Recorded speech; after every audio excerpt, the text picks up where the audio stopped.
Laurent, si, si, ça marche, mais c'est sa connexion qui marche pas. Je me doutais qu'il m'enverrait un message. Alors, je vais lui dire.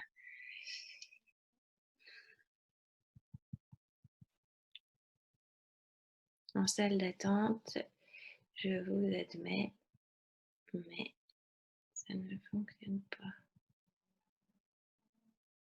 Je comprends pas pourquoi. Il y a des spécialistes de Zoom, quand il y a écrit jonction en cours, normalement, c'est bon.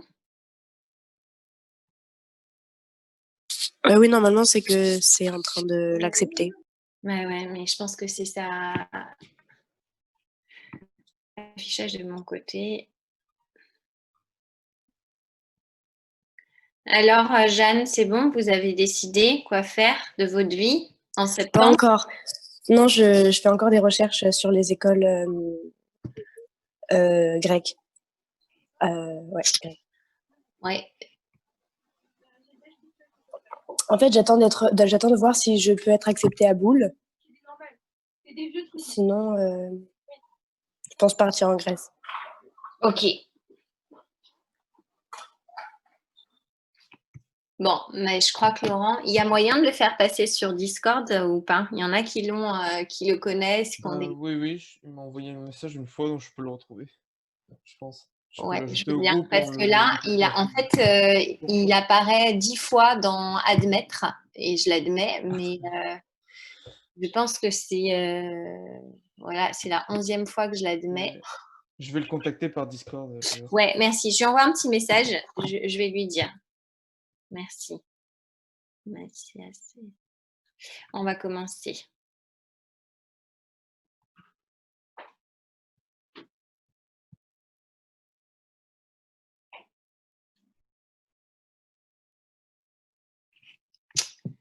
Ok, sinon, bon, allez, j'essaie de l'admettre une dernière fois, mais je pense que ça n'a pas fonctionné. Alors, vous avez tous le partage là, le diaporama que j'avais préparé dans d'éventuelles révisions de mai. Vous l'avez devant vous? Ça, c'est lui qui m'envoie des messages, donc c'est bon. Est-ce que tout le monde voit bien un stage de révision 2020? Oui. Ouais, donc on va commencer. L'idée, c'est que autant que possible, sauf si ça saturait au niveau des micros, mais là, on essaye de se mettre comme faut vraiment que ce soit interactif la séance d'aujourd'hui, sinon vous allez trouver ça très très lourd. J'ai ramené quelques roches, on va regarder quelques minéraux aussi. Ah, je voulais vous ramener. Bon, tant pis. Je vais aller demander. Mais l'idée, vraiment, autant que possible, prenez le micro, dites ça je sais pas. Je sais bien que vous ne passerez pas de bac, pas d'épreuve. Certains vont peut-être passer une épreuve de rattrapage. Donc, ceux-là, essayez vraiment de prendre le micro et voilà, vous manifester, me dire si ça va trop vite ou pas. Donc, ce diaporama, si je le balaye, j'ai préparé 114 diapos. Donc, en 1 heure, ça me paraît très optimiste, c'est même impossible. Mais bon, on va peut-être, je vais probablement sauter quelques petites diapositives qui ne sont pas du tout utiles, mais qui permettent quand même de faire un petit bilan de... Ah, vous avez toujours le même écran que moi ou pas? J'aurais peut-être pas dû me mettre en pleine... Non, on a les 2 diapos là. Ouais, oui, vous n'êtes pas sur le bon écran. Ah, alors attendez, on va faire un truc plus joli. C'est bon, madame, on est avec Laurent. Ah, bonjour Laurent, merci beaucoup. Vive Discord. Tac, je vais partager cet écran-là du coup. Là, vous avez le grand écran? Ouais. Ouais, là on Génial. a la grande Donc, écran avec c'est ce juste que je voulais quelques que diapos. vous ayez. Vous avez le grand écran. Donc, la caractérisation du domaine continental, lithosphère continentale, relief et épaisseur crustale. Lithosphère, est-ce que tout le monde a en tête la définition? Est-ce que vous vous souvenez de ce mot-là? Est-ce que je dois prendre le micro pour donner une définition ou c'est clair pour vous depuis la première? Une lithosphère. Ça va ou pas? Vous osez pas? Il n'y a personne qui ose prendre le Oui, micro? ça va, lithosphère. Ouais? Donc, c'est quoi alors, Martin? Merci. C'est pas La grave, on lithosphère, vous entend. c'est comment expliquer ça? Bah, c'est ce qu'il y a donc sa toute première, c'est le tout premier niveau, donc par rapport à la Terre, donc c'est ce qu'il y Ouais, a au c'est le ni ce premier qu'il y a niveau. donc dans le cas de la lithosphère continentale, c'est au-dessus de 0, donc ça peut aller jusqu'au enfin, enfin, en gros, c'est ce qu'il y a dans les montagnes et ce qu'il y a en dessous aussi. Ouais, ce qu'il y a en dessous. Donc Donc il y a la il a croûte en raison, dessous. il y a de la montagne dans la lithosphère, mais sous la montagne, il y a quoi? Et ça participe à cette définition de lithosphère. Heu, Vous vous souvenez plus? Sous la croûte, il y a quoi? Il y a pas le manteau? Ouais, il y a le manteau, mais c'est là où c'est très pénible. Mais c'est le manteau cassant, non? Ouais, donc on va dire, c'est le manteau lithosphérique. Donc c'est ça qui est perturbant, pour un cerveau bien fait, c'est que je vous définis un terme, lithosphère, en reprenant le même terme. C'est croûte plus manteau lithosphérique. À votre place, je me déconnecterais. C'est-à-dire, je me dirais, il y a entourloupe parce que lithosphère, elle nous dit que c'est la croûte plus le manteau lithosphérique, elle se moque un peu de nous, c'est qu'elle a pas d'autre moyen de nous définir le manteau. Donc vous avez raison, je pourrais vous dire, c'est le manteau cassant. Effectivement, rigide. C'est le manteau qui finalement se retrouve juste sous la croûte, donc entre 30 km de profondeur si c'est de la croûte océanique ou à partir de 10 km de profondeur. Et ce manteau cassant, ce manteau lithosphérique, je l'arrête où? À quelle profondeur c'est la fin de la lithosphère et je passe à autre chose? Est-ce que vous vous souvenez? C'est très compliqué la géole parce qu'il y a plein de définitions. C'est pas l'isotherme 1300 degrés, on passe à la Bravo, c'est exactement ça. Donc vous pouvez définir la lithosphère par une approche finalement de température, par une approche thermique et dire que la lithosphère, il a raison Martin, c'est ce que j'ai en surface de mon globe terrestre. Voilà, là actuellement vous êtes assis à votre bureau, vous êtes sur la lithosphère parce que votre construction, elle est sur la croûte continentale pour nous.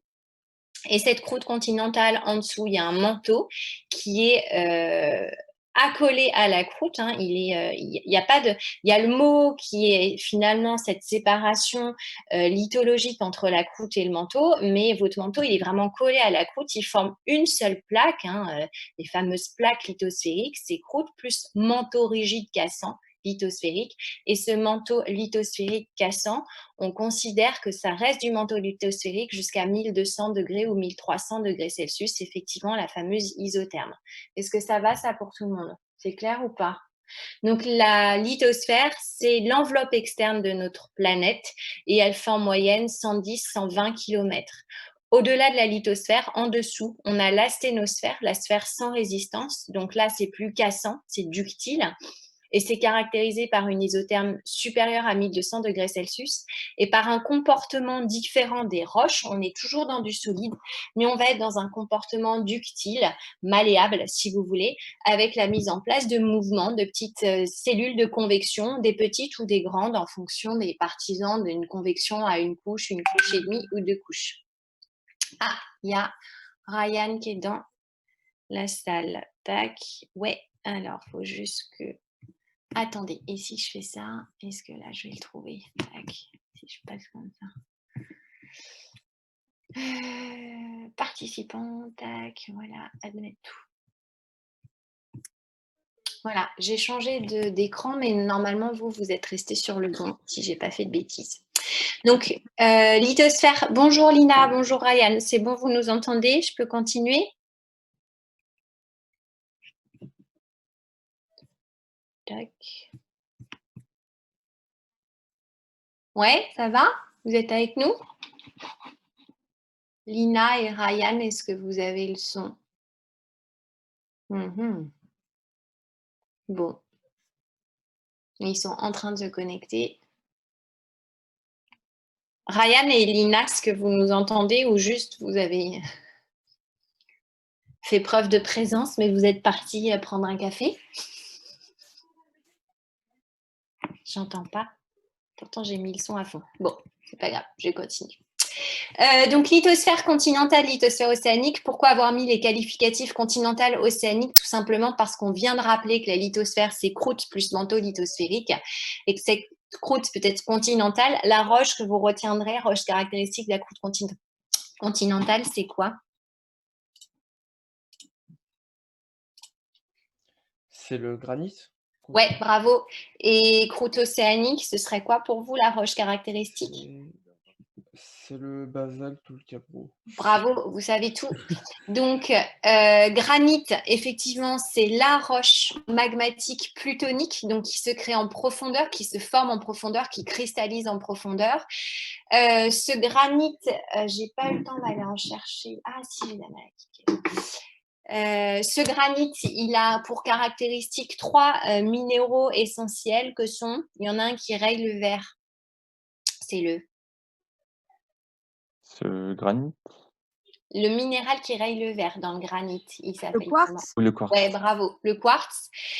Il y a un autre minéral du granit qui n'est pas caractéristique du granit. Vous l'avez presque partout. Il est facile en microscope optique LPA. Ça forme une macle là, noir-blanc, Les feldspathes? enfin polysynthétique.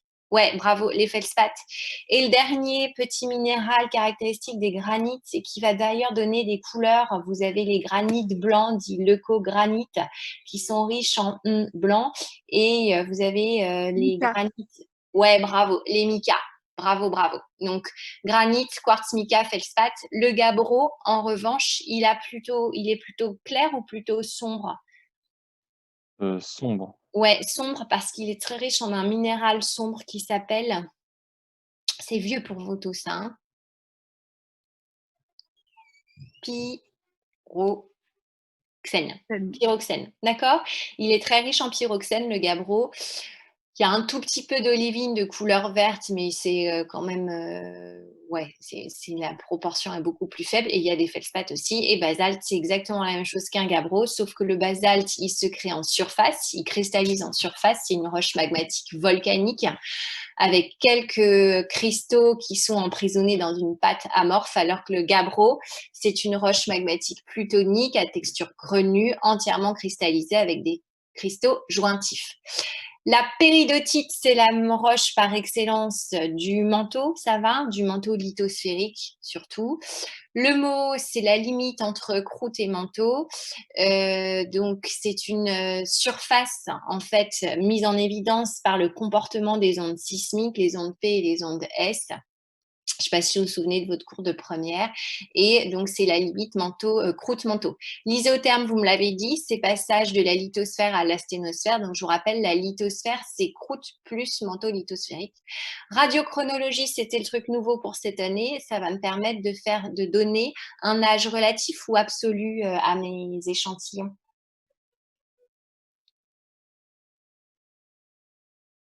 Alors?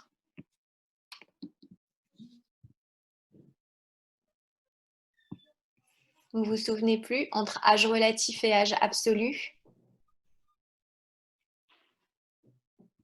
Relatif. Alors, relatif, c'est dire plus âgé que, plus jeune que. Absolu, c'est donner un âge avec un chiffre. Ce granit a 400 millions d'années. Donc, en fait, ouais, c'est absolu. C'est en fait relatif, c'est toujours par rapport à un référentiel, alors que absolu, c'est par rapport à rien. Vous pouvez, enfin, si, c'est par rapport à, si vous voulez, before. Enfin, les géologues vont vous dire par rapport à BP, before present, present. Les historiens vont vous dire par rapport à JC. Donc voilà, nous en géologie, on n'est pas par rapport à JC, on est par rapport à BP, Before Present. Et c'est qui BP? Ben, en fait, c'est le lancement vraiment de la radiochronologie, l'avènement, et ça, c'est dans les années 50. Donc un géologue, le début de sa vie, c'est 1950. Voilà. Donc, quand vous datez un échantillon, mais on s'en moque que ce soit 1950 ou JC, puisqu'on est dans du million d'années, hein, donc voilà, eh bien, c'est avant le présent, et le présent, pour un géologue, ça commence en 1950. Qu'est-ce qu'on peut rappeler? Donc, isotherme, c'est fait, radio, c'est fait. Isostasie, c'est le truc qui était un peu difficile cette année, comprendre l'équilibre. Est-ce que ça va, ça? Votre lithosphère continentale, elle est en équilibre sur la sténosphère sous-jacente parce qu'elle est moins dense. Vous vous souvenez des calculs de densité qui vous avaient un petit peu pris la tête? Alors qu'une lithosphère océanique, puisque son manteau s'épaissit au cours du temps, elle finit par être plus dense que la sténosphère et elle plonge. Est-ce que ça va, ça? Je vous entends pas beaucoup. Racine crustale, ça participe à l'équilibre isostatique des lithosphères continentales. Je vous rappelle qu'une montagne, c'est finalement un excès de masse en surface qui va être compensé en profondeur par un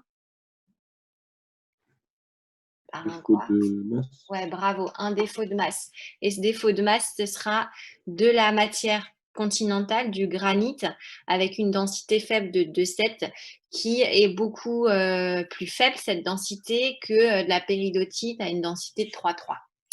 Ensuite, subduction, c'est plonger. Si je plonge, c'est que je suis plus lourd, hein, c'est Archimède, si vous voulez. Ça veut dire que ma densité, elle est supérieure.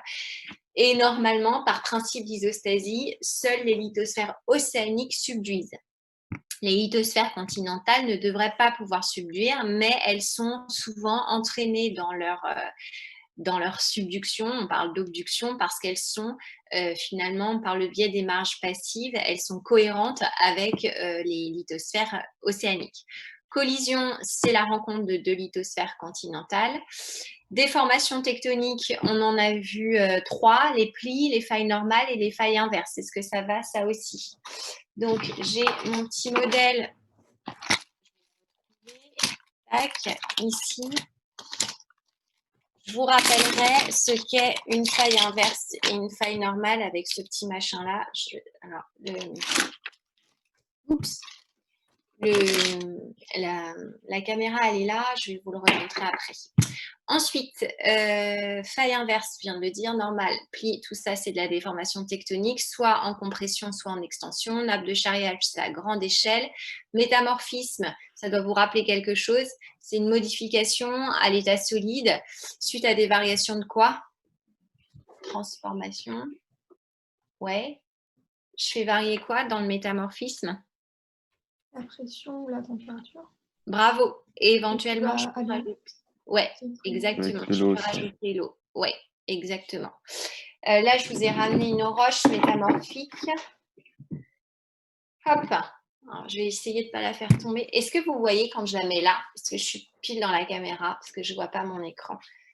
Oui, on la voit. Ouais.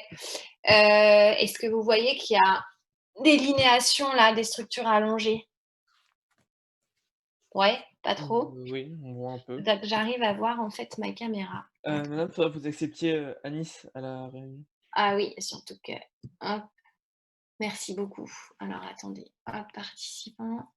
Anis est là. Hop. J'ai vu que Louise, elle était repartie. Elle est de nouveau là parce que j'ai eu de la chance au moment où je parlais. J'ai vu qu'elle était admise. Et il y avait Lina. Vous m'entendez, Lina? Comme je fais une petite pause.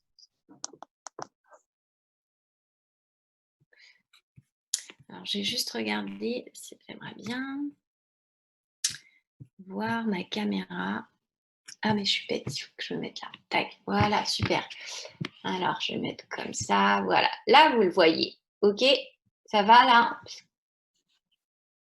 Vous vous mettez sur, comme moi, sur Zoom, où il y a l'écran avec les petites vidéos. Alors, j'aime bien cette roche-là. Je l'ai trouvée,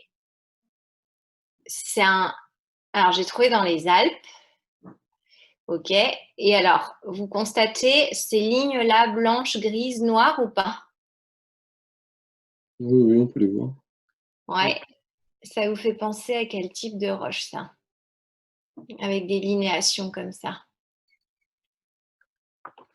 Si je la monte sur le dessus, ça ne va pas être génial parce qu'elle est vraiment écrasée. Donc, il y a une déformation, c'est une roche métamorphique, ça. Et quand vous avez comme ça des lits blancs, gris, noirs, c'est ce qu'on appelle, hein. Vous vous souvenez plus du tout de ces mots-là? C'est un gneiss. Ça vous rappelle vaguement un truc? Oui. Et regardez là, il y a Oui. un œil. Ça s'appelle un gneiss œillé. Il y a un petit œil ici. Tac. Là. Alors, ce gneiss œillé, ça c'est un œil de quartz. Ça va ou pas? C'est fort quand même. Donc Ça là, en fait, votre granit, dans les Alpes, il a subi un métamorphisme très poussé. Ça, c'est le gneiss. Et si je pousse le métamorphisme à son extrême, eh bien, je vais finir par avoir une fusion partielle, une anathexie. Et c'est la fameuse mygmatite qui est restée au lycée, qu'on trouve pas dans cette partie-là des Alpes. Ça, c'était dans le Mercantour qu'on trouve ces gneiss œillets. Donc, je vais revenir. Tant que j'y suis, vous l'aviez vu. Regardez, alors ça, c'est toujours, on est dans le métamorphisme. Alors, c'est dommage parce qu'à la caméra, ça passe pas super bien. Est-ce que vous voyez que ça brille ou pas trop? La pâte autour, là. Non, hein. Non, la mise au point, elle n'est pas géniale. Tant pis. Alors, par contre, moi, j'aime mieux dans ce sens-là parce que je trouve ça hallucinant. Ce truc-là, là, c'est un minéral. C'est un minéral métamorphique qui s'appelle la staurotide. Donc, ce minéral, il se crée que dans des à l'état solide. C'est une transformation à l'état solide juste en faisant varier la pression et la température. Impressionnant. Ensuite, qu'est-ce que je vous ai ramené? Alors, ça, vous la connaissez de la première. Là. Alors, tac, je me mets près de l'écran. Alors, ce qui apparaît normalement assez net, c'est la couleur. Quelle est la couleur majoritaire de cet échantillon? En gris, une couleur plutôt claire du coup. Ouais, alors c'est que par contraste, vous ne voyez pas bien.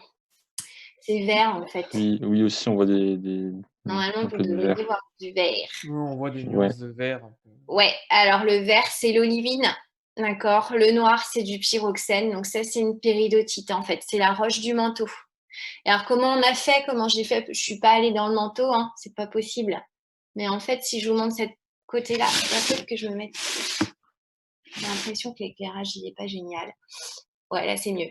Vous voyez là, vert? Oui. Et là, vous voyez que c'est noir? Oui. Aussi. Et bien ça, en fait, ça, c'est du basalte. Là, je l'ai récolté, en fait, près d'un volcan. Et donc, ici, là, tac, le truc noir, c'est le basalte, ce qu'on appelle une enclave de péridotite. En gros, des morceaux de manteau sont arrachés lors des éruptions volcaniques. Donc, c'est une façon de faire un échantillonnage direct du manteau. Alors, c'est vraiment la partie superficielle du manteau, mais ça, c'est bien une péridotite. Et on appelle ça une enclave parce qu'elle s'est prise, elle a été en fait arrachée lors de l'éruption volcanique. Et donc, le truc noir, là, le petit morceau noir qui la recouvre, c'est pas de la péridotite, c'est du basalte. Toujours pour finir sur les cailloux, parce que c'est quand même sympa. Ah, il y a Lina qui est de nouveau dans la salle. Je vais mettre ça. Tac, on va le mettre.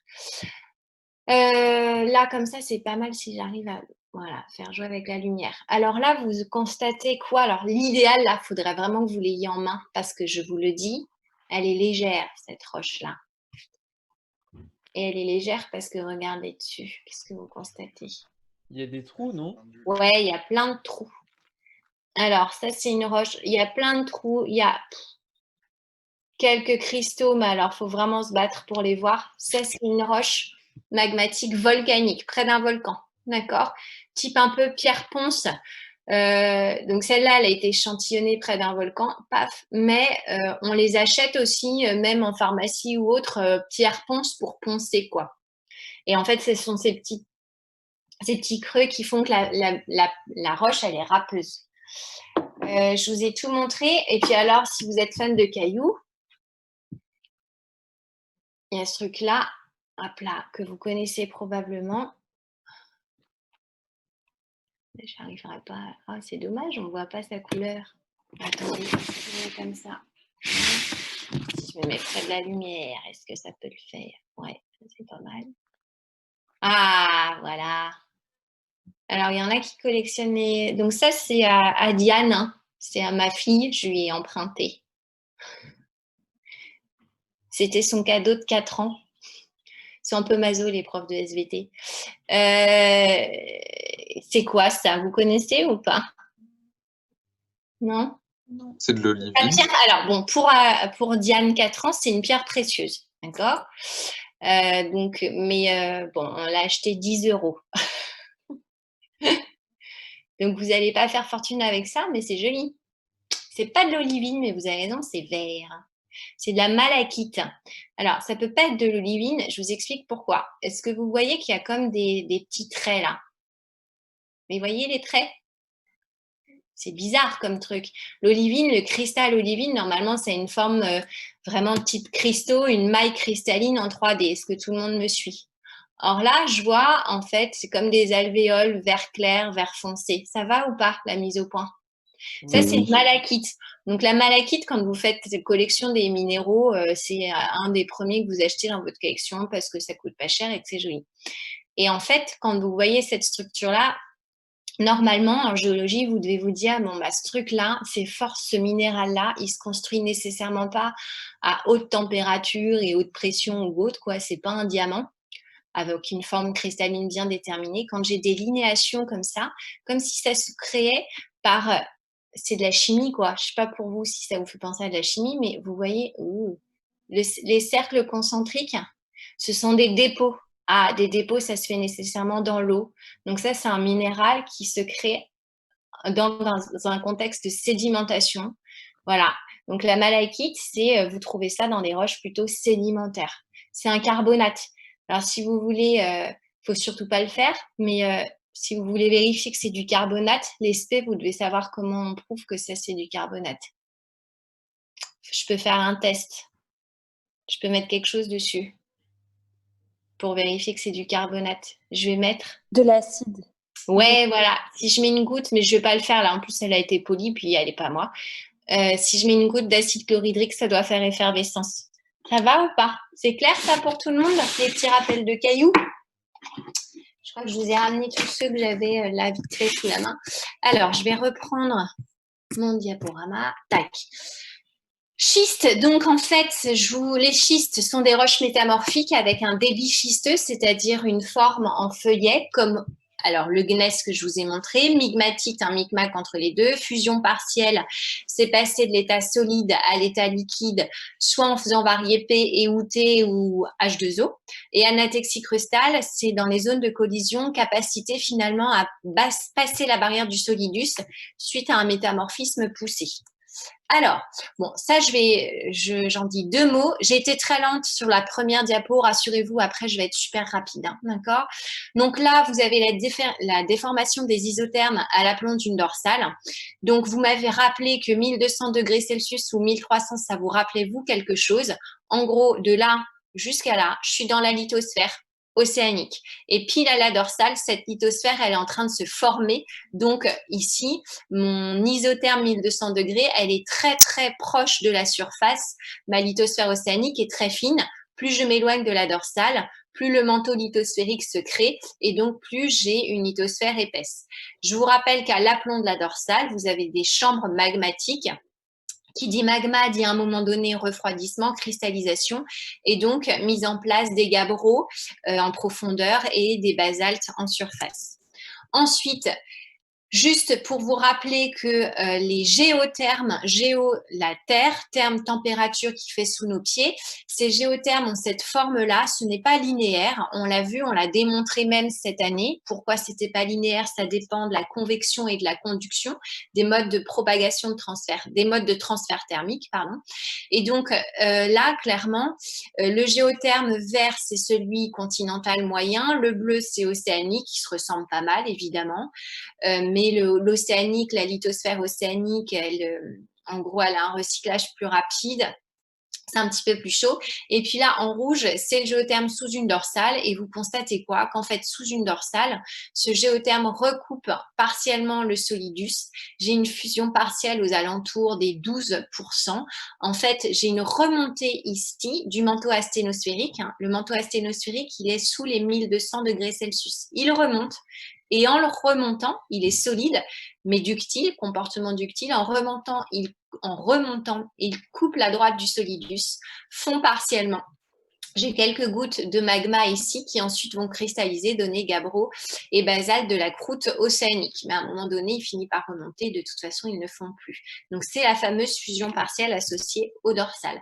Tout ça, on l'avait vu, sismologue. Là, je suis au niveau d'une zone de subduction. Je le sais parce qu'il y a une grande fosse océanique. Donc là, d'un point de vue bathymétrie, quand j'ai un relief négatif très prononcé, c'est qu'il y a un truc qui plonge. Donc, côté est, ici, je suis sur la plaque qui plonge. Et côté ouest, je suis sur la plaque chevauchante. Ouais. Avec cette... Ouais, dites-moi.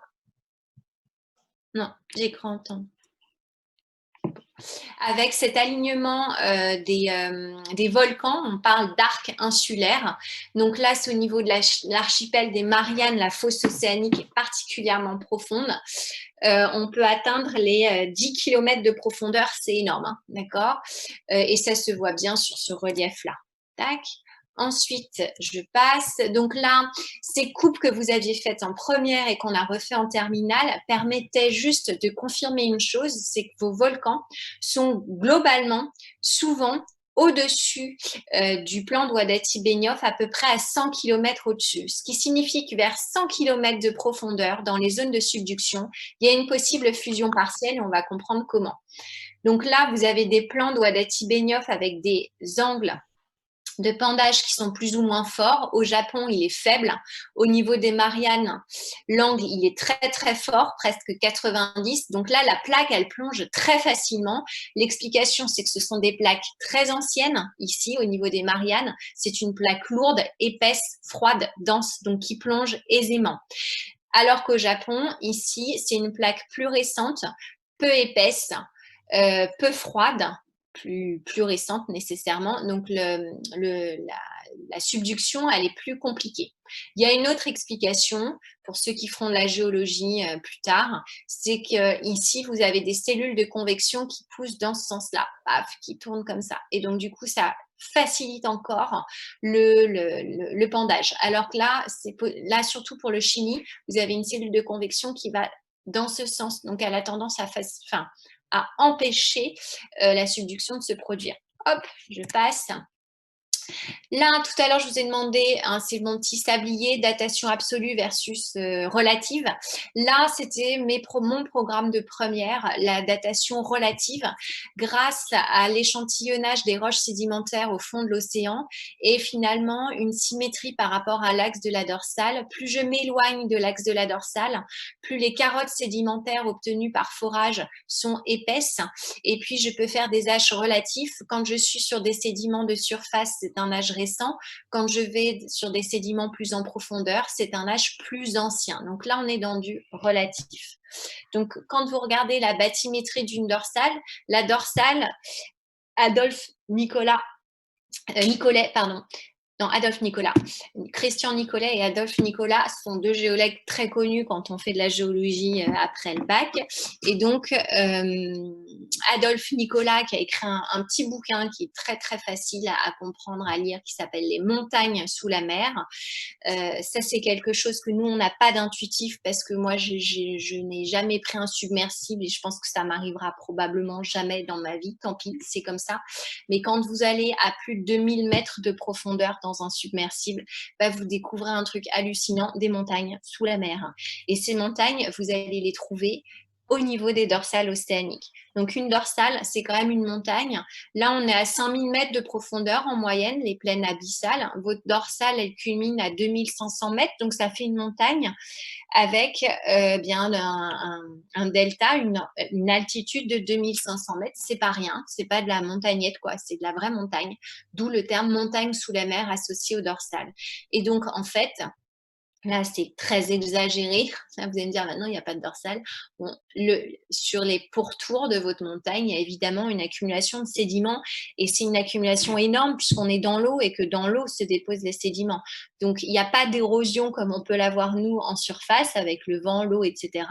Là, c'est déposé.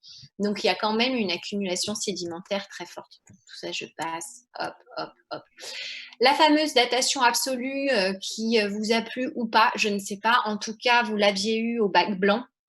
Il fallait, c'était l'exercice de 1, dater il y avait une comparaison de trois roches, je crois. Il y avait un granit norvégien, un breton et l'autre, je ne sais plus. Et donc, l'idée géniale qu'ont les géologues pour pouvoir dater de manière absolue, c'est-à-dire donner un âge avec un chiffre en millions d'années à une roche, c'est d'utiliser le couple rubidium-strontium. Donc, Rubidium, c'est le père, il se désintègre en fils. Donc, le rubidium 87, c'est un radioisotope. Il se désintègre en fils, le strontium 87. Et ce qui est super en physique, c'est que la loi de décroissance radioactive que vous avez vue, décroissance exponentielle, elle ne dépend que d'une variable, le temps. C'est juste le temps qui joue. Donc, c'est facile là. Il n'y a pas d'intégration avec 30 000 variables. C'est facile. Pour une fois, ça l'est. Donc, utilisons cet outil très, très important pour dater des événements en géologie de manière absolue. Il suffit, alors c'est pas toujours simple, mais le granit s'y prête très très bien. Le granit, il est capable, surtout au niveau de la biotite, qui est le mica noir, d'emprisonner au moment de sa cristallisation, au moment de sa formation, beaucoup de rubidium. Surtout au sein de sa biotite, les plagioclastes sont un petit peu moins sympas. En gros, la structure 3D du plagioclase accueille moins facilement les gros atomes de rubidium. Par contre, la biotite, ce petit mica noir là en feuillet, il n'y a pas de problème, c'est un peu comme le millefeuille. Vous pouvez, entre deux feuilles, rajouter du rubidium. Donc, la biotite est un minéral relativement riche en rubidium. Au moment où votre granit se fige, c'est sa naissance. Ça y est, il est créé par cristallisation. C'est le moment où on peut dire il est né. Et donc, vous, 400 millions d'années plus tard, vous marchez dessus, vous voulez savoir son âge. Il suffit de mesurer la quantité de rubidium et de strontium et de au moins 2 minéraux, puisque si j'ai 2 minéraux, je vais pouvoir tracer une droite. 2 points me donnent une droite. Bon, généralement, on le fait avec plus. Là, vous avez les 3 minéraux qui sont capables d'emprisonner le rubidium sont la biotite, les feldspaths et les plagioclastes. Lina, mince. Alors, Lina, elle a du mal aussi. C'est fréquent, pourtant, je ne la vois pas là. C'est assez bizarre comme problème.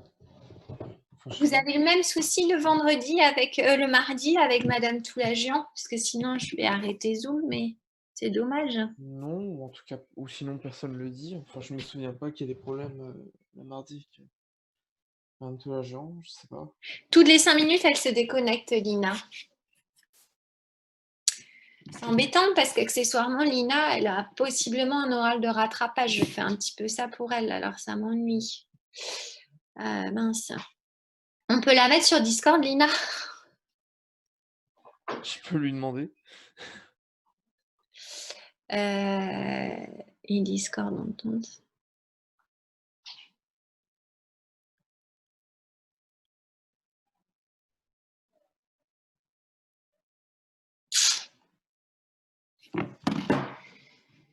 Je viens de lui envoyer. Mathias, on va regarder si ça marche.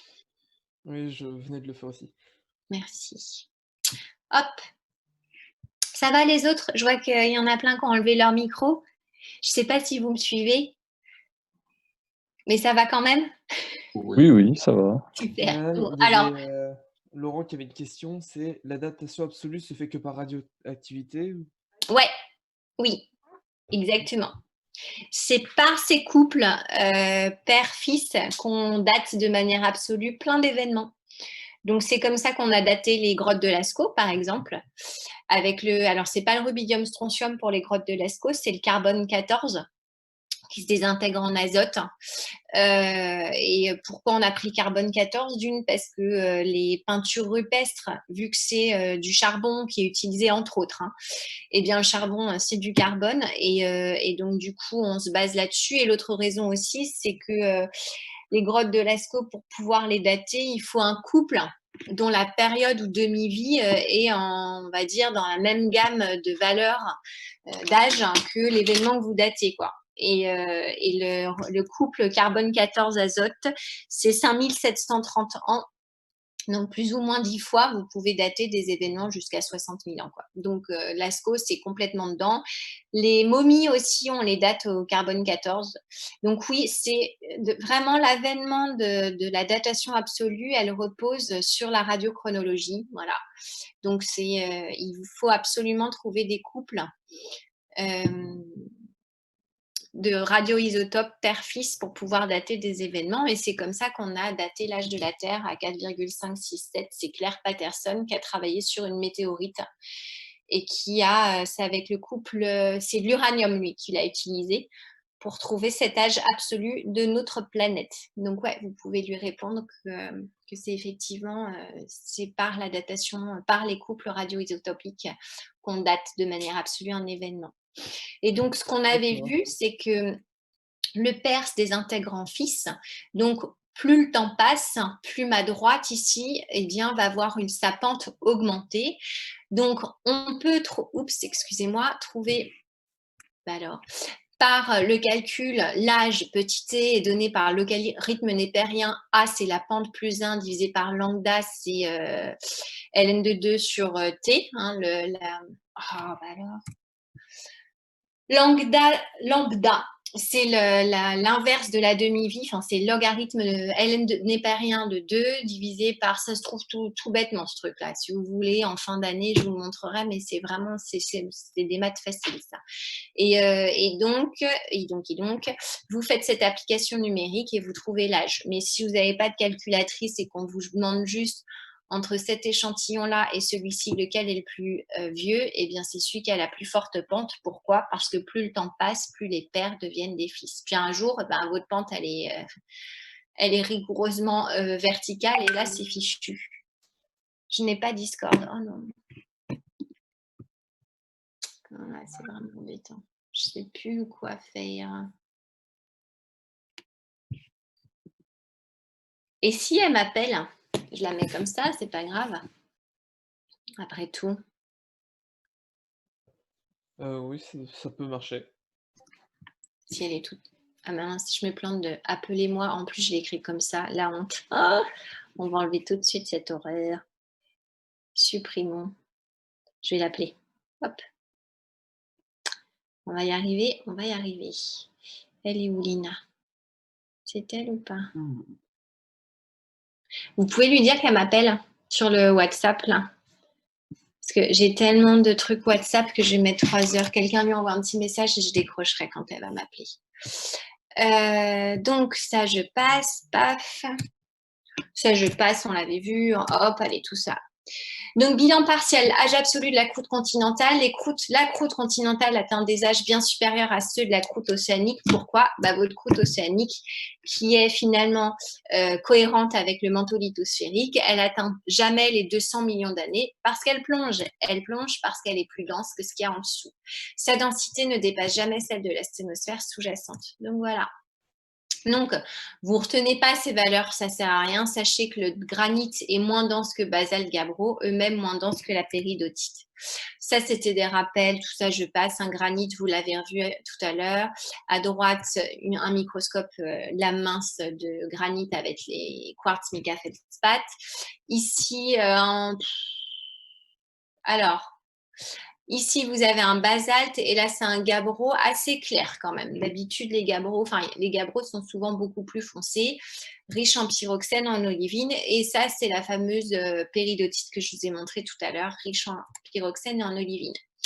Donc, les anomalies du champ de gravité, là, champ de pesanteur terrestre, en fait, on utilise ce gravimètre-là et on mesure et on constate des anomalies du champ de pesanteur au niveau des zones à fort relief. Donc, on en déduit une compensation par une racine crustale, c'est-à-dire un morceau de croûte alors qu'on devrait avoir du manteau lithosphérique à faible densité. Tac, ça je passe. Elle ne m'appelle pas. Mince.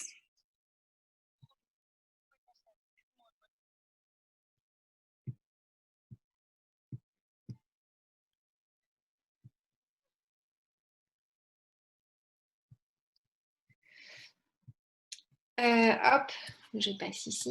Tac. Bon, hop. Elle n'ose pas m'appeler. Elle a redémarré son Ouais, ordinateur. Okay. Merci. Vous pouvez m'appeler.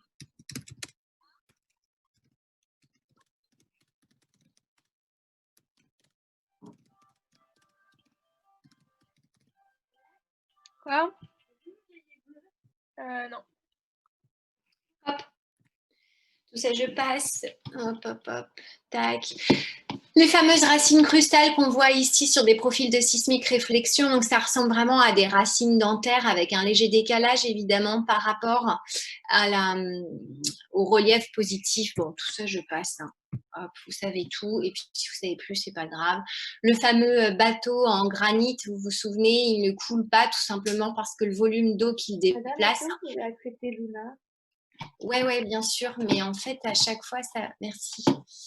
Je sais pas pourquoi. Hop.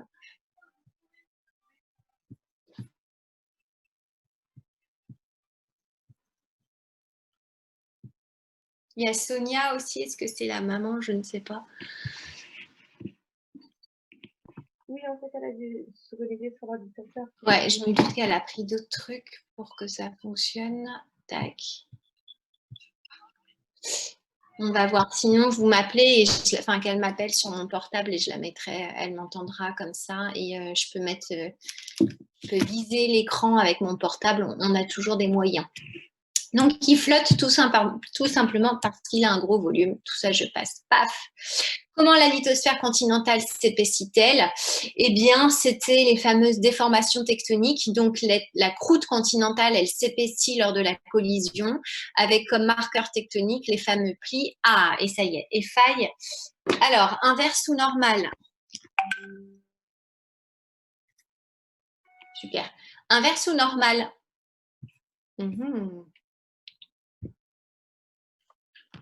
Mon petit modèle. Là, c'est normal, du coup. Alors, c'était mieux avec les feuilles au tableau, hein. Mais bon, tant pis. Donc là, je suis à l'état initial. OK? Si je comprime, si j'écrase, ça donne ça. Si par contre, j'étire, ça donne ça. Donc, quand je comprime et que mes mains se rapprochent, c'est ce qu'on appelle une faille inverse.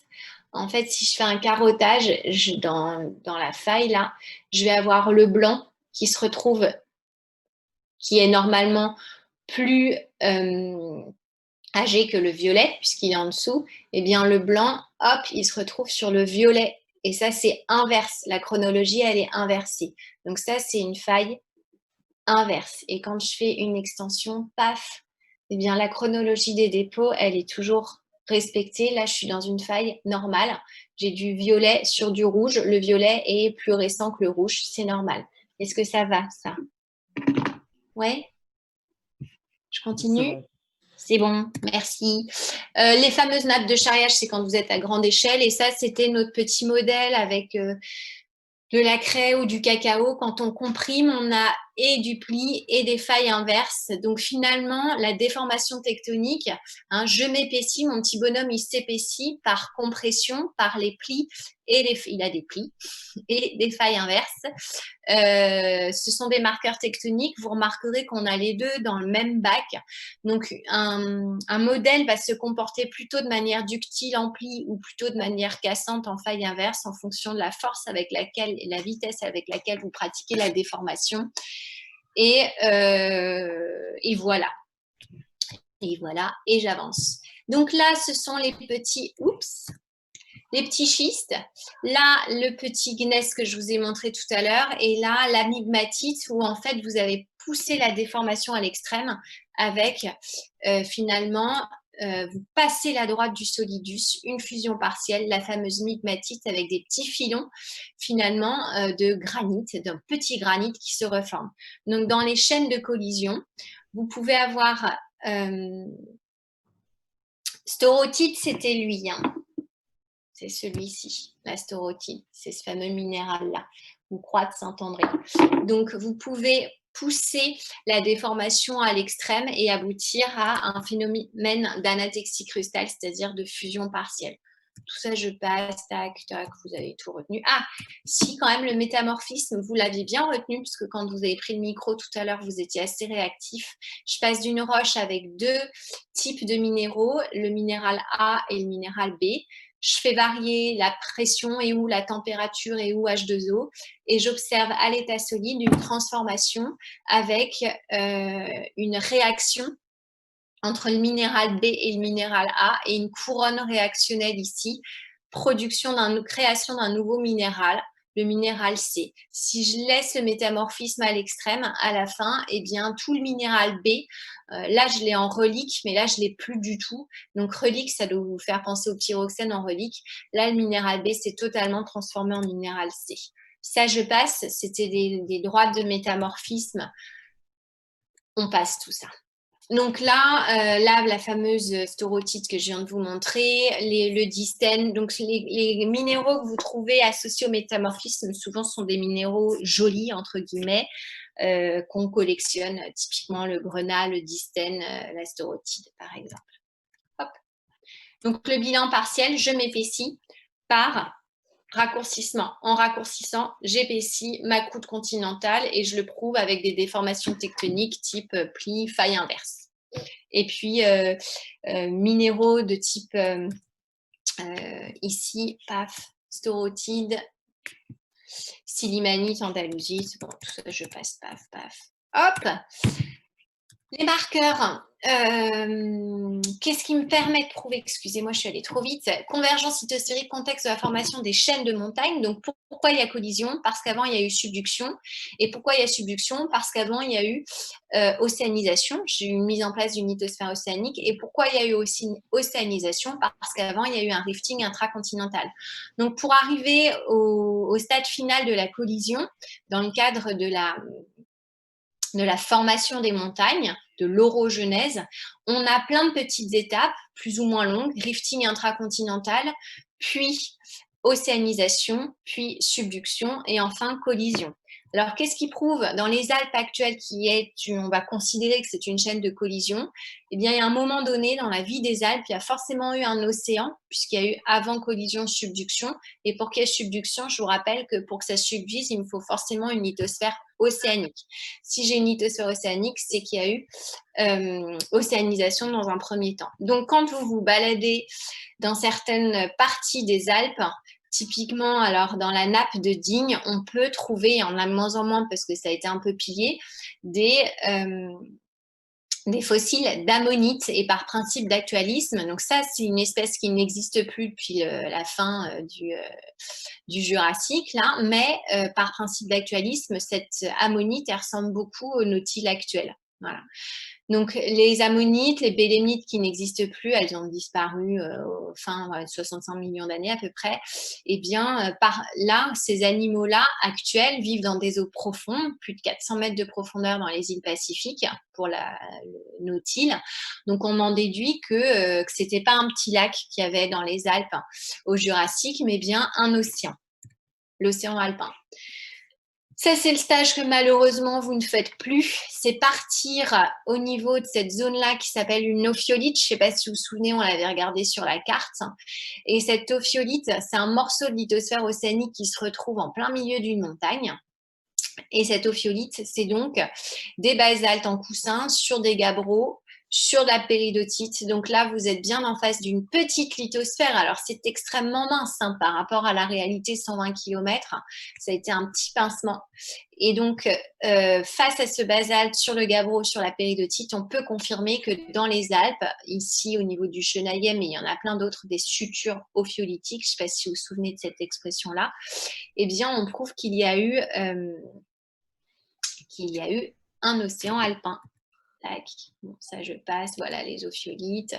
Donc, les autres arguments pour prouver qu'il y a bien eu processus d'océanisation, c'est le fameux métamorphisme. Donc, votre gabbro, quand il se crée au niveau de la chambre magmatique, ensuite, par le biais des mouvements des plaques tectoniques, cette divergence-là, votre gabbro, il va se refroidir, s'hydrater.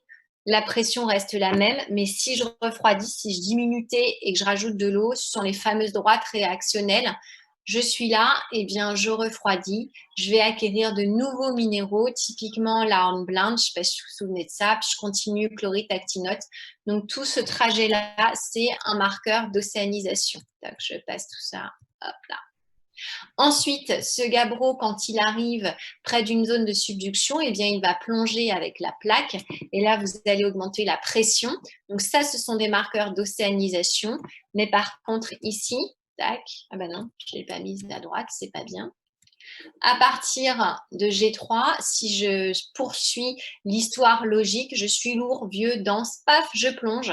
Et en plongeant, je vais avoir apparition de nouveaux minéraux qui sont stables à des pressions plus fortes, grenage adéite, enfin glaucophane, puis grenage adéite. Bon, tout ça, je passe. Les marqueurs d'un ancien rifting intracontinental, c'était cette fois les failles normales. Et puis, les sédiments en éventail. Je ne sais pas si ça vous rappelle vaguement quelque chose de ce truc-là. Je passe tout ça. Hop, ça, je passe. Tac. Donc, la subduction, glaucophane, je ne sais pas si ça vous rappelle quelque chose. Et puis ensuite, grenage, adéite, on va dire que ce sont des marqueurs. Et puis, le dernier document qui pour moi est un marqueur important qui prouve qu'il y a encore de la subduction dans les Alpes. Alors, il a 20 ans ce document, mais en 20 ans, la géologie, en tout cas, le mouvement de votre plaque, il est encore là. On est sur des échelles de temps bien plus grandes.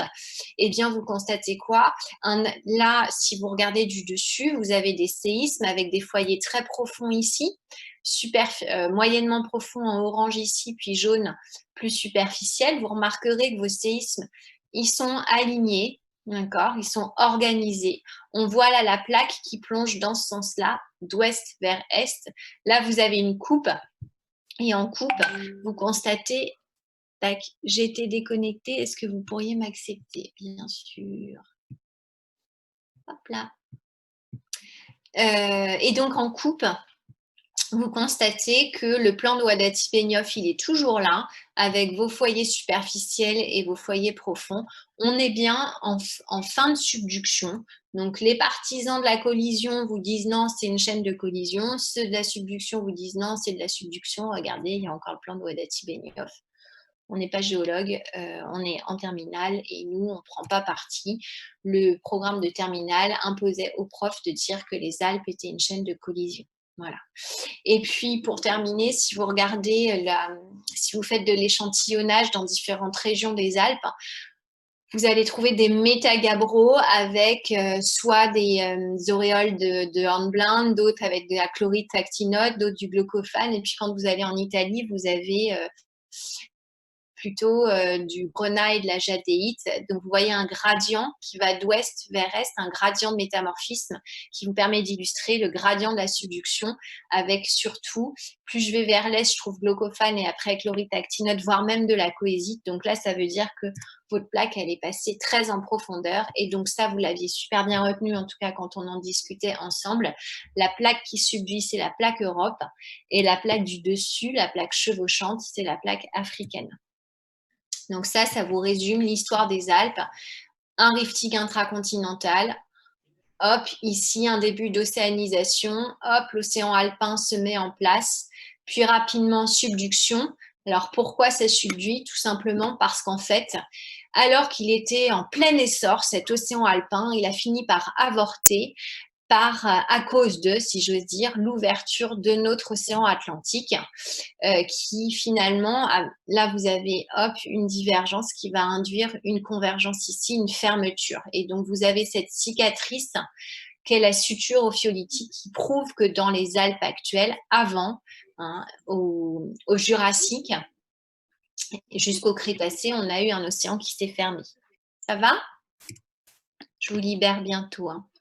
Afin de répéter les modalités de remise des relevés de compte pour lesquels vous avez opté, nous portons votre connaissance sur le présent du document, le solde des dépôts hors archange et des empreintes valorisées au 01/01/2020 de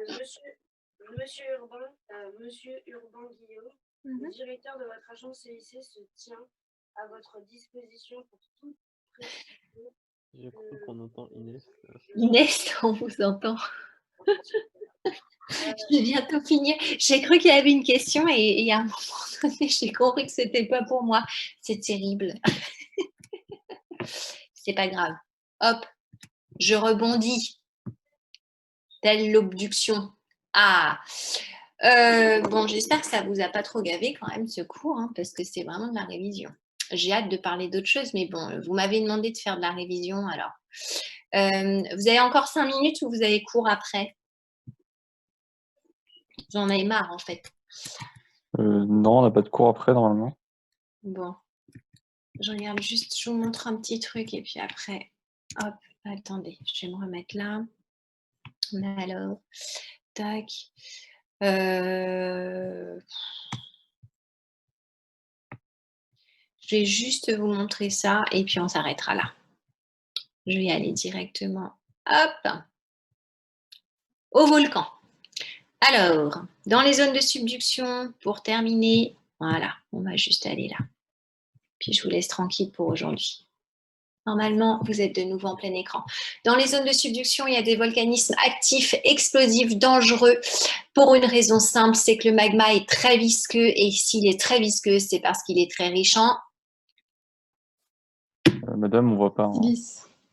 Enfin, Ah bon, Je sais pas si vous comptez nous partager quelque chose comme- à l'écran, mais on voit rien. Ah bah alors là, voilà comment perdre tous ses élèves. Attendez. Tac, partage l'écran. Ah bah oui, il m'a dit qu'il a bugué. Voilà. Allez, on termine là-dessus. Voilà, c'est bon. Donc, dans les zones de subduction, telles que la montagne Pelée ou autres, vous pensez au Vésuve, vous pensez à plein de volcans, Mont-Saint-Hélène, etc. Il ne fait pas bon vivre, si j'ose dire. Enfin, si, il fait bon vivre parce qu'en fait, ça amène pas mal de terres fertiles. Mais quand même, vous vivez avec un risque d'éruption volcanique explosive parce que le magma qui est émis est très visqueux. Et oui, j'ai entendu parce qu'il est très riche en... Silice. Bravo, il est très riche en silice. Il est aussi très riche en eau, ce qui pourrait le rendre plus fluide, plus effusif, mais c'est la silice qui l'emporte. Il est riche en silice, il est riche en eau. Et donc, les roches caractéristiques de ces zones, elles présentent comme minéraux beaucoup de mica, je ne sais pas si vous vous souvenez, qui sont des minéraux hydratés, OH-, c'est l'ion hydroxyle qui veut dire eau, et des amphiboles aussi, qui sont des minéraux très hydratés. Voilà pour les roches que je trouve dans les zones de subduction. Et c'est parce que ce magma, en fait, cette richesse en eau explique qu'il y a une possible fusion partielle du manteau sous-jacent qui s'hydrate, et il s'hydrate grâce à la subduction. Donc la boucle est bouclée, je veux juste finir là-dessus. J'ai une plaque qui plonge. Cette plaque est pleine d'eau. En plongeant, on augmente la pression. On augmente le métamorphisme de type moyenne pression, haute pression. On libère de l'eau. Cette eau qui est libérée va faire fondre le manteau qui est là, créer des poches magmatiques et alimenter un volcanisme actif, dangereux, explosif, comme au Japon, comme aux Mariannes, comme ici. Paf, je ne vois pas parce que j'ai mon petit truc qui me gêne. Ça doit être les Kermadec que j'ai mis et le Chili. Est-ce que ça va? Ça correspond? C'est clair? Tranquille. Donc là, l'eau que j'ai intégrée par métamorphisme hydrothermal, je la libère par subduction. On va s'arrêter là. Alors, je veux bien votre avis parce que moi, je vous ai préparé plein d'autres trucs, évidemment, mais il faut que vous me disiez, vous, on peut faire un vote. Je sais que vous commencez à être... c'est Mathias qui lance les votes, là. Moi, je vous avais fait un Google Form pour avoir un peu une idée de... Vous souhaitez qu'on poursuive. Donc, il y a deux choses. Le programme est terminé depuis maintenant 2 semaines. Je vous ai validé le 2-2 parce que je voulais voir comment vous raisonnez. La neuro, je ne l'oublie pas, vous n'avez pas été évalué, donc évidemment, je vais revenir dessus. En gros, les 3/4 d'entre vous, alors j'exagère parce que je n'ai eu que 20 réponses sur le Google Forms, mais vous êtes 2/3, voire 3/4, à vouloir revoir des points du programme. Je pense que c'est légitime. On clôture cette année terminale non pas par un bac, mais par un prof qui reprend globalement 2-3 points. Et ça, je trouve que c'est bien. Sachant que dans votre classe, il y en a qui auront probablement un oral de rattrapage. Et ça, j'en saurai plus, j'espère, mardi 2 juin, c'est-à-dire mardi, pas demain, mais celui d'après. Il y a conseil de classe de 18 à 20 heures. Et donc, j'y siégerai avec Monsieur Ponton, Madame Lenoble, Élise et Fabien, si vous voulez, vous êtes les bienvenus. Vous avez autorisation de nous rejoindre. Je ne sais pas si le lycée va réouvrir. On doit savoir ça en fin de semaine, normalement. Je crois qu'il y a une allocution prévue. Donc moi, voilà ce que j'ai prévu. Maintenant, je peux comprendre que pour certains, certaines, ce soit un peu rasoir de revoir des cours, je peux le comprendre totalement. Donc j'ai aussi préparé d'autres choses. Dès que je fais en seconde, mais que vous n'avez jamais vu et que j'ai fait un niveau un peu élevé, et puis dès que je fais, juste pour vous et des trucs où il y en a qui veulent voir, le cours sur l'âge de la Terre ou la sphéricité, c'est l'âge, je crois, que je vous avais proposé.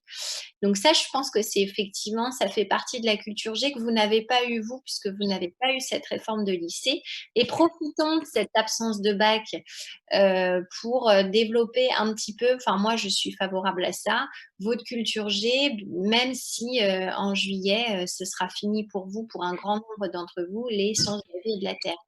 OK? Ça vous convient ça? C'était pas trop, pénible cette séance de révision un petit peu? Vous osez pas le dire? Madame, j'ai une question. Oui? Est-ce que après le conseil de classe, Ouais. vous allez, pour les trucs qu'on va faire après le conseil de classe, vous allez encore transmettre des informations pour la commission d'harmonisation ou ça se base que sur le bulletin du 3e trimestre? J'en sais rien. Je pense que tout ça, on va en parler, j'espère, le 2 juin.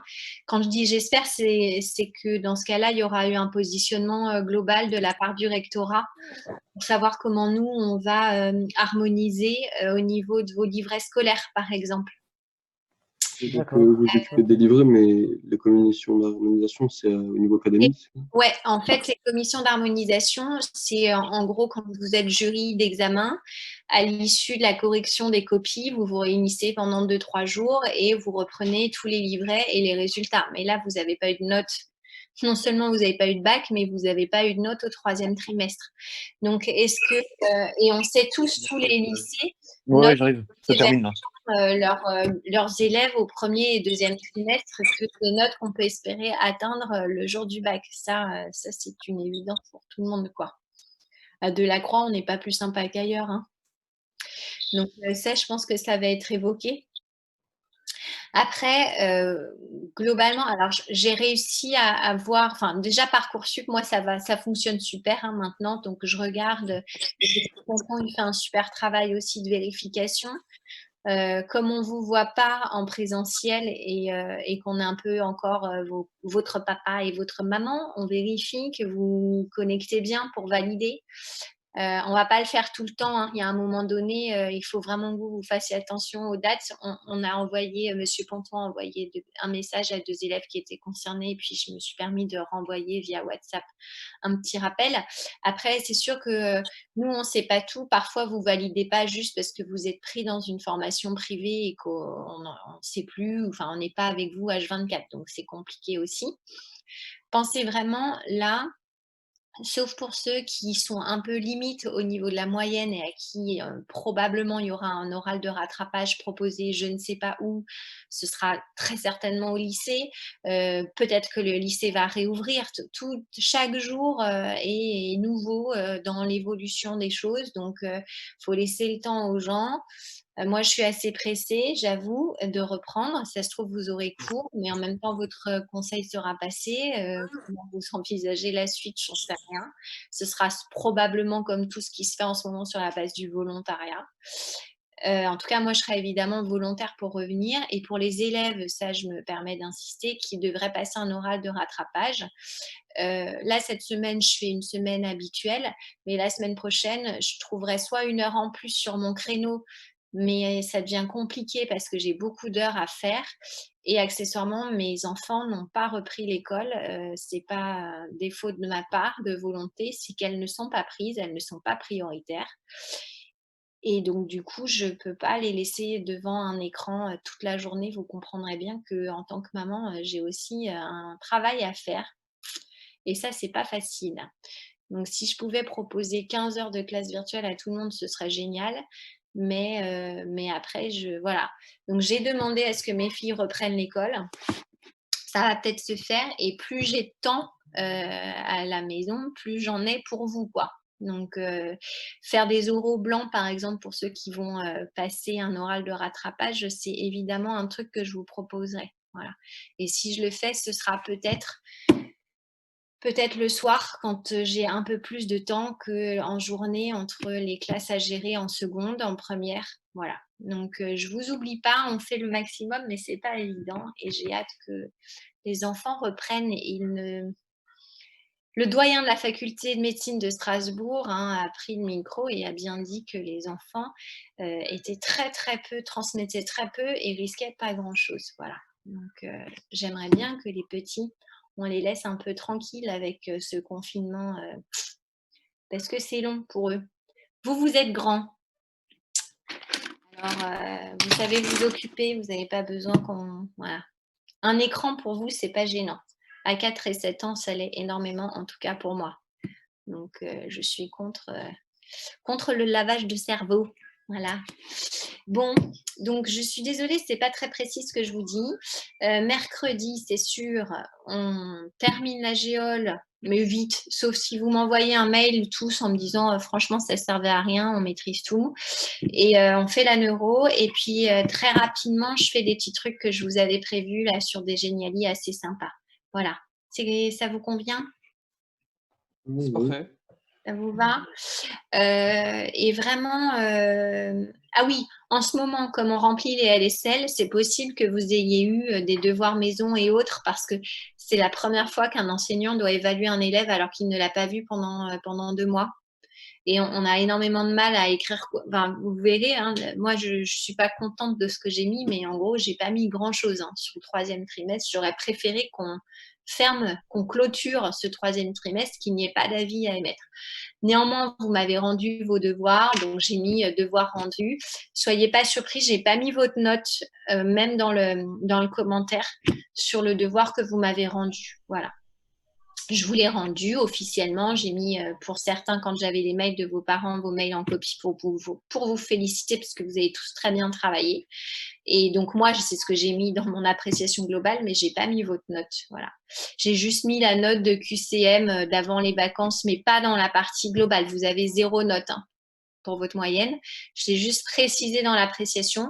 Et quand je trouvais que le QCM, la note, elle n'était pas en adéquation avec votre moyenne générale, imaginons que vous étiez à 15, et pile, le seul QCM que vous avez fait avant le confinement, vous avez eu 10 sur 20, mais je n'ai pas mis la note. Je n'ai pas mis que vous aviez eu 10 sur 20. Est-ce que c'est clair? Je n'ai précisé la note que quand elle était là pour valoriser votre travail. Ça va ou pas? Oui. OK? Oui. Bon, eh bien, à demain pour les SP, à mercredi demain, pour madame. les autres. Prenez À soin de vous. mercredi. Bon courage. Merci beaucoup, au revoir. Au revoir. Au revoir, madame. Au revoir, Bonne journée, madame. madame. À Au revoir. demain. Je Au vais revoir. terminer.